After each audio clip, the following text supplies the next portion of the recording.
Find out why Mike thinks Russell Westbrook is the hottest player in the NBA. Is Brett's love for the Islanders finally hurting him? And Jeremy claiming that Chris Bryant is the next great MLB player tonight on BSPN.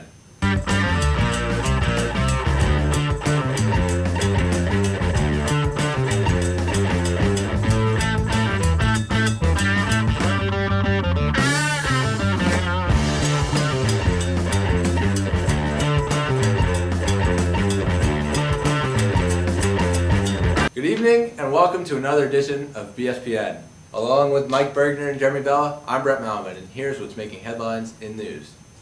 Chris Bryant is the newest added name to Jeremy Bella's list of all-time greats. What do you think of the Chicago Cubs, Jeremy? Well, on BSPN, I'm known to make bold statements, and I'm doing it once again. Chris Bryant, he's tearing up spring training. Already 8 home runs. He hit one off of King Felix the other day, 2 total in that game against the Mariners. This is a guy who, in the minor leagues last year, between AA and AAA, hit 43 home runs, over 110 RBIs, and he also hit over 320. So it's a guy who can do everything on the field. It's going to be interesting to see what the Cubs do with him if they keep him at third base, his normal position, or if they try to move him to the outfield to try to get him called up right away. Either way, it's going to be probably 2 weeks to 3 weeks before he comes up and can start making an impact for the Cubs. But when you look at the young talent they have, this guy is the centerpiece of that organization, and I don't see any other way how he's not going to be successful in baseball. He may be very successful. We've seen a lot of young players come up recent years. Mike Trout, Bryce Harper, all great stats in the minor leagues. Mike Trout panned out. Bryce Harper's been a little shaky, so we're going to see how Chris Bryant does. It's a bold statement, but not crazy. Yeah, I'm thinking rookie year, somewhere between, realistically, 25, 30 home runs. I mean, I think this is a guy that's ready to play right now, and he's going to make an impact on his big league club. And he's on a team like the Cubs, which has had 108 years of not winning a World Series. So could this be the year for the Cubs with their additions? Well, it's almost time for them to win. I don't think this year is the year they win. But, bringing in Lester in the offseason, the young talent they do have, Javier Baez, Chris Bryant, Addison Russell, a good, solid foundation, but not ready to win quite yet. No, I still think they're going to have trouble in their division with the Cardinals and the Reds. It's just too tough a division for them right now.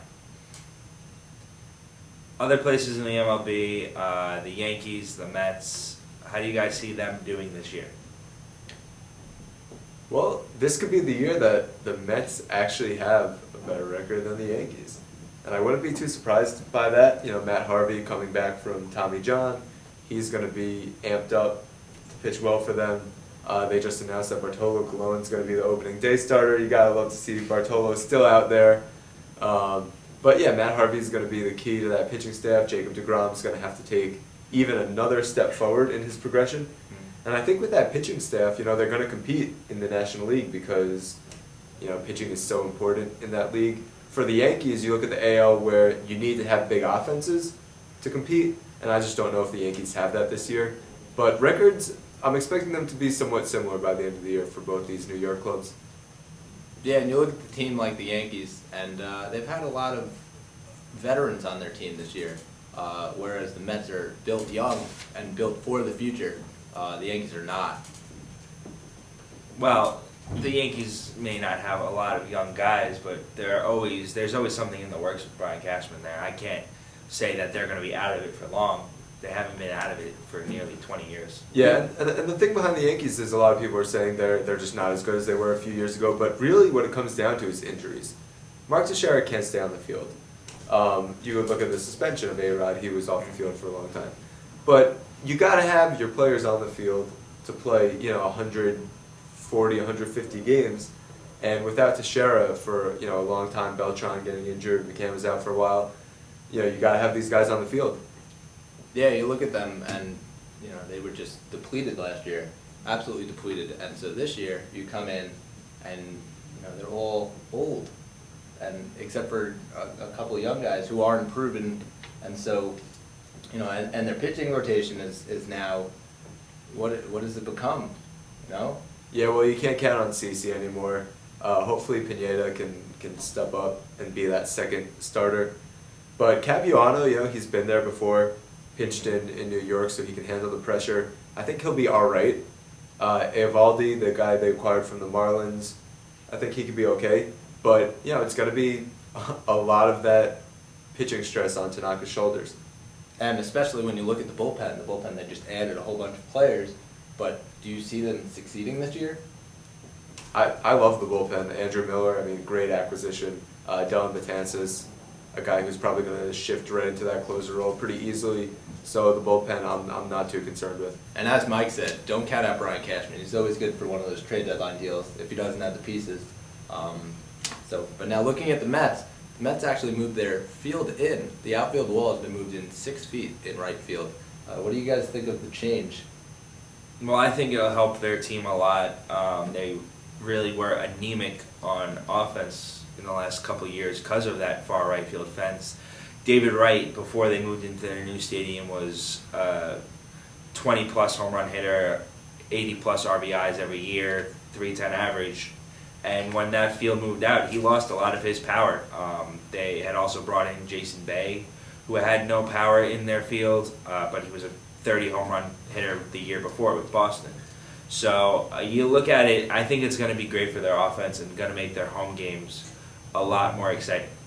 Yeah, Jason Bay, a guy that a lot of Mets fans want to forget about. I don't know if it's going to help that much, but I do see a little added offense. I don't think David Wright is going to return quite to that 20 home run He's aged. range.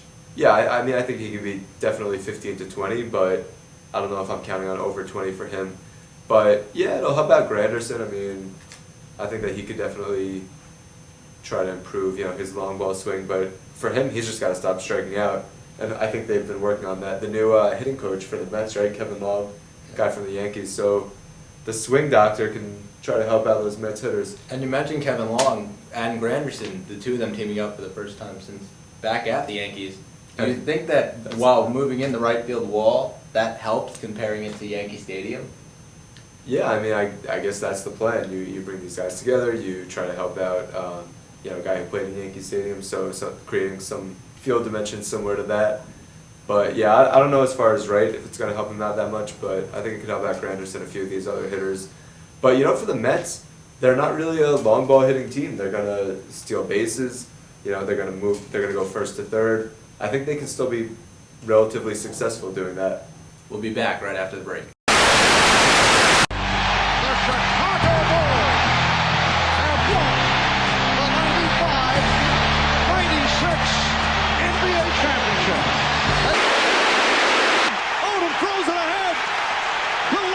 Repeat, back-to-back titles. What a finish. It's back-to-back titles for the Heat. The 2013 NBA championship resides once again in Miami. It seems like you just can't do anything these days without a big three. Harvey Sanger's office. Who's calling?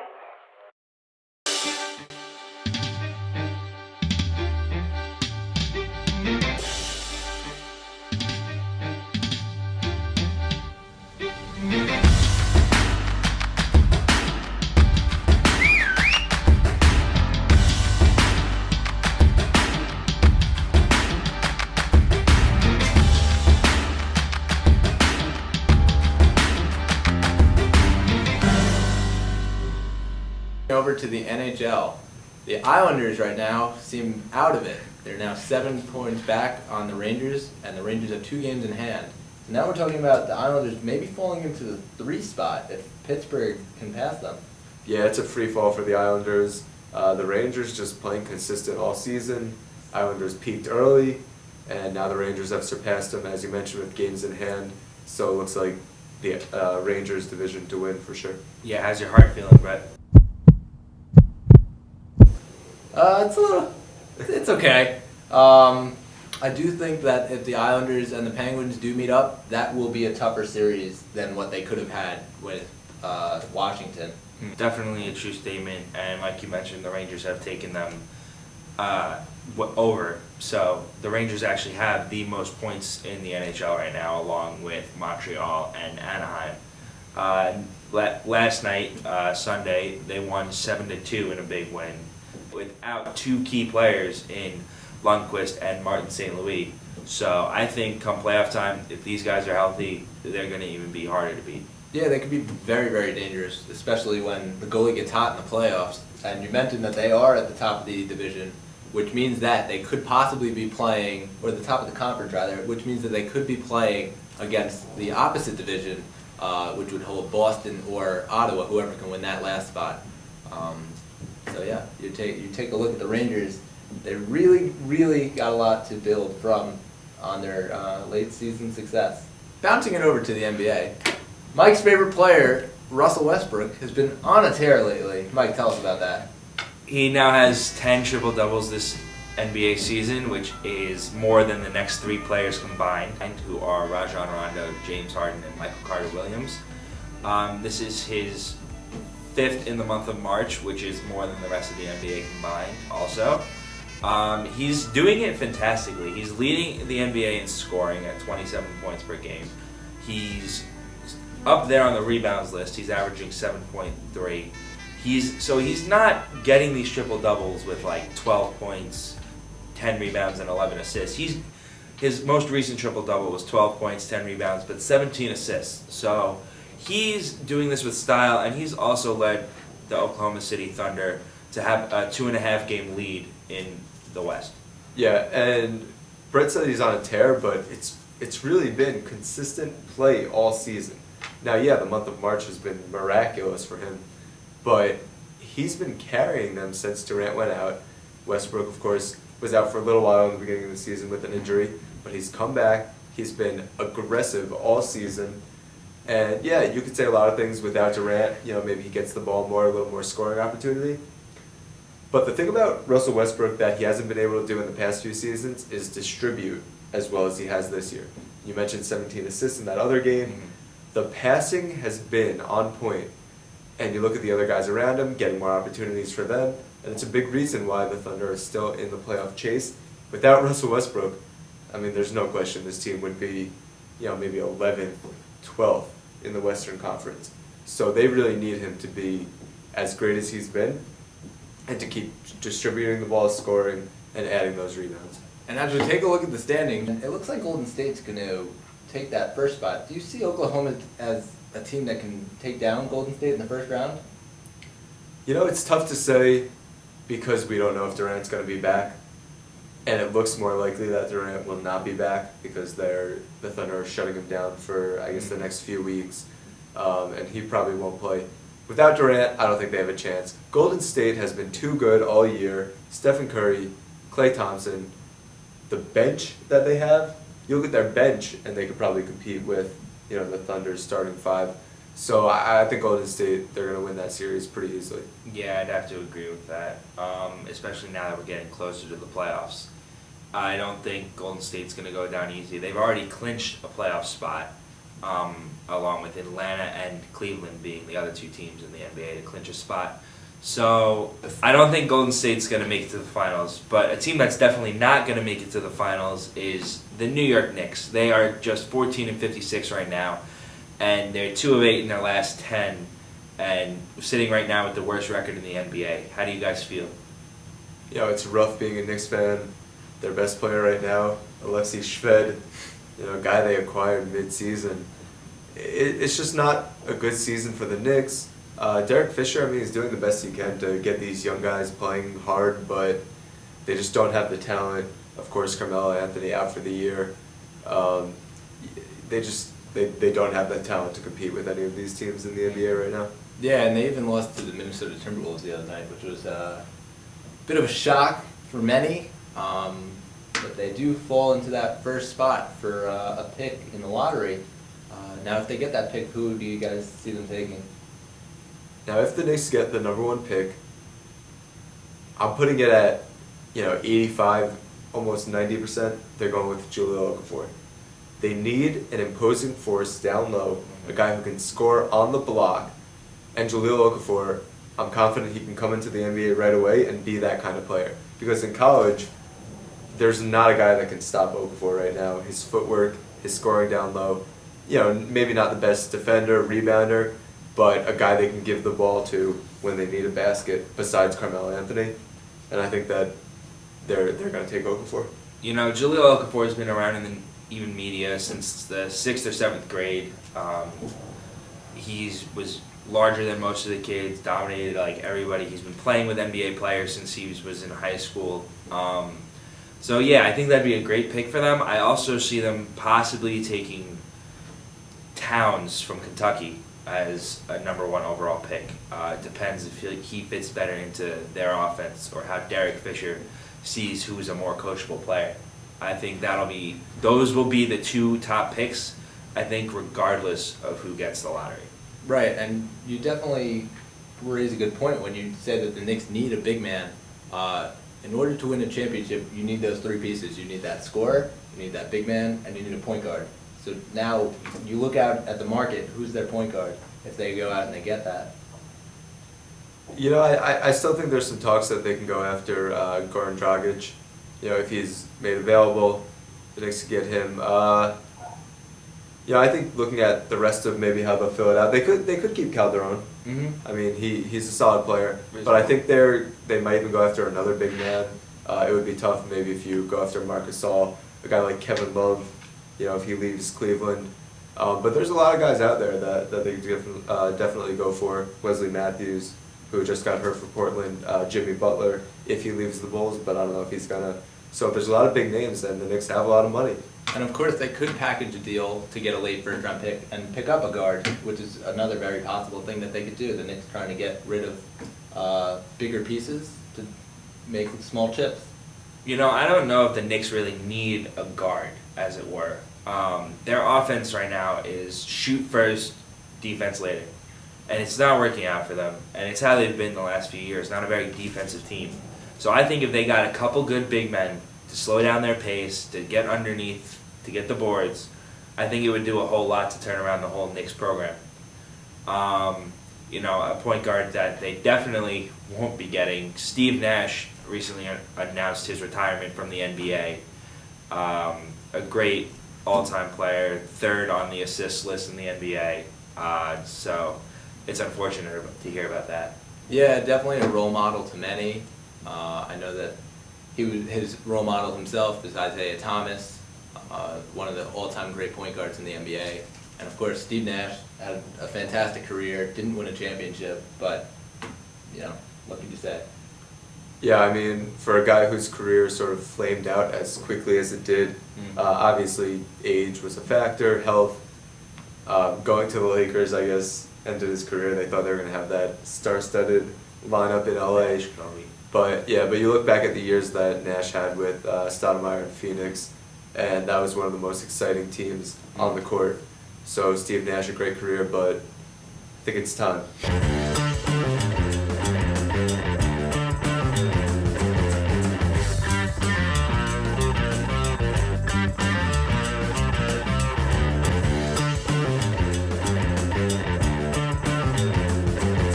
Steve Nash will be missed. And we turn it over to our floating heads.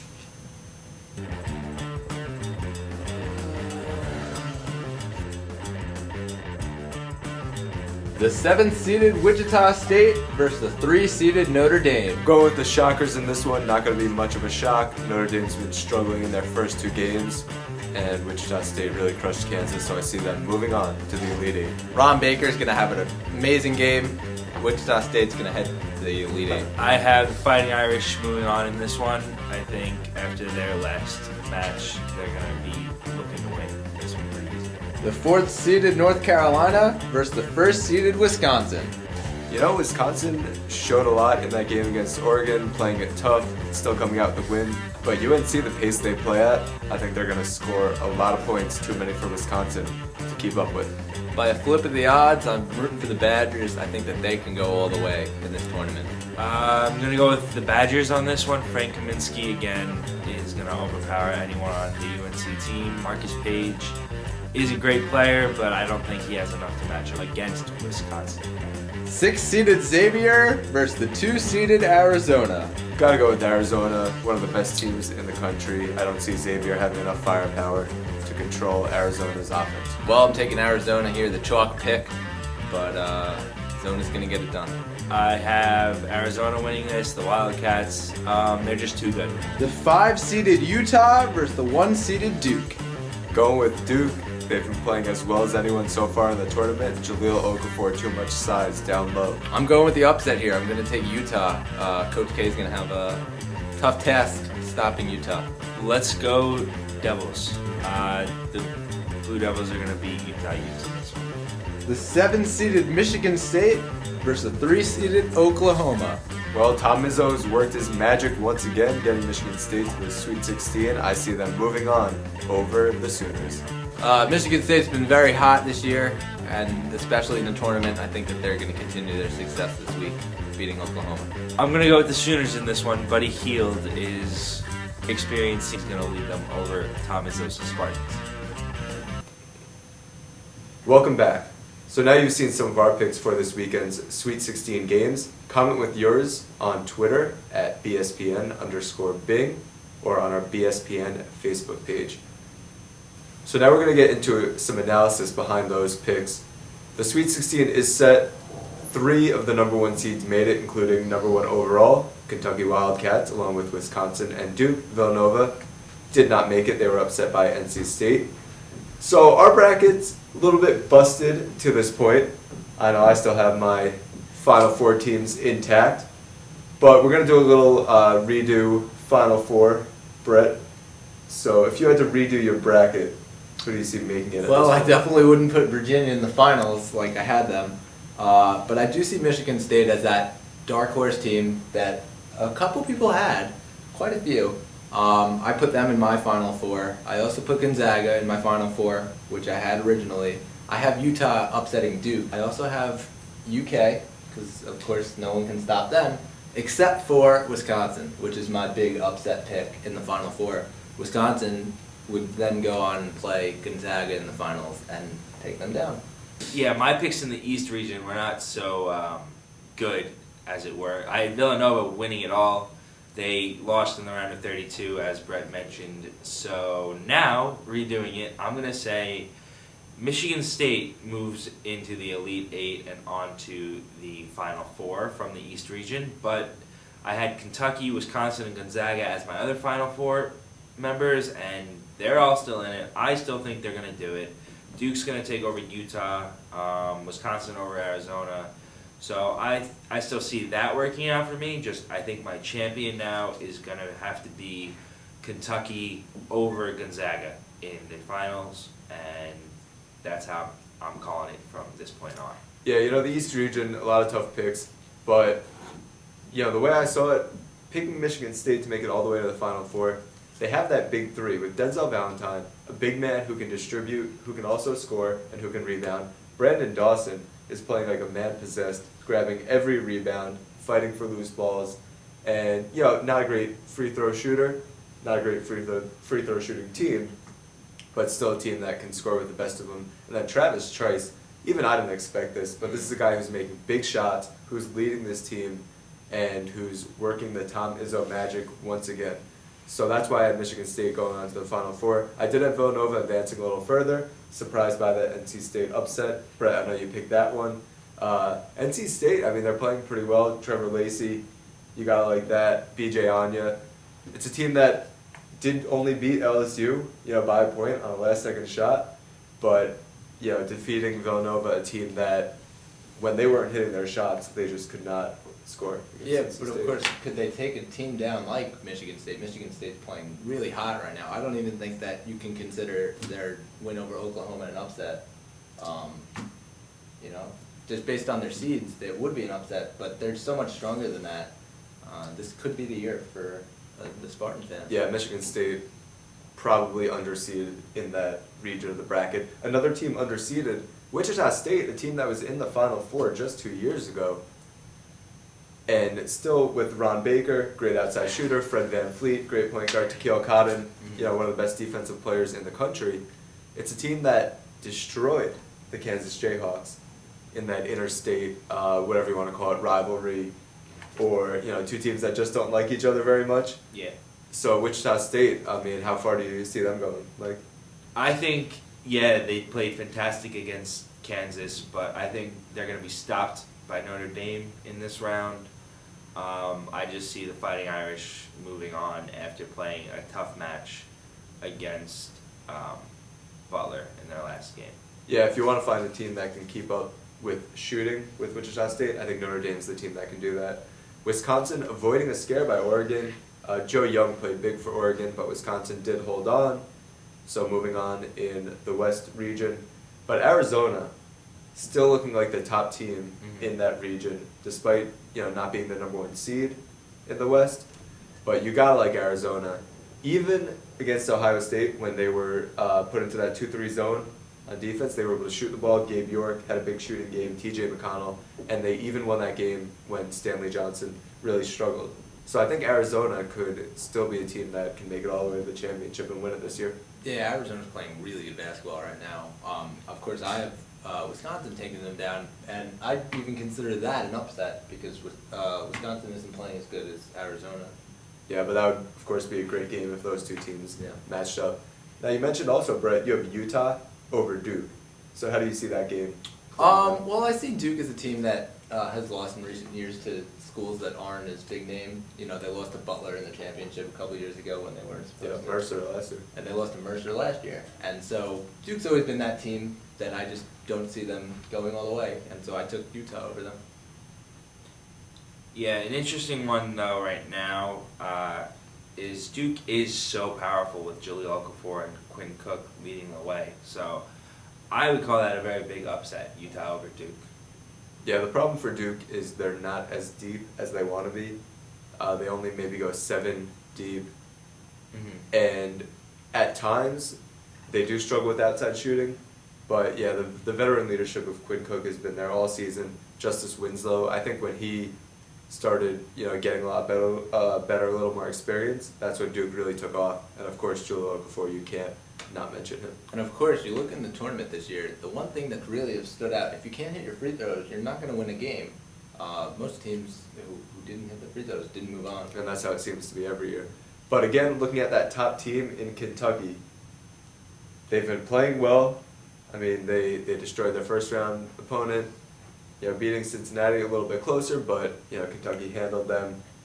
Now a matchup with West Virginia, two coaches that know each other very well, Bob Huggins, John Calipari. Could be a close matchup, but Kentucky, I just think they have too much firepower, and I don't really see a team stopping them before the Final Four. I think Kentucky plays down to their opponents.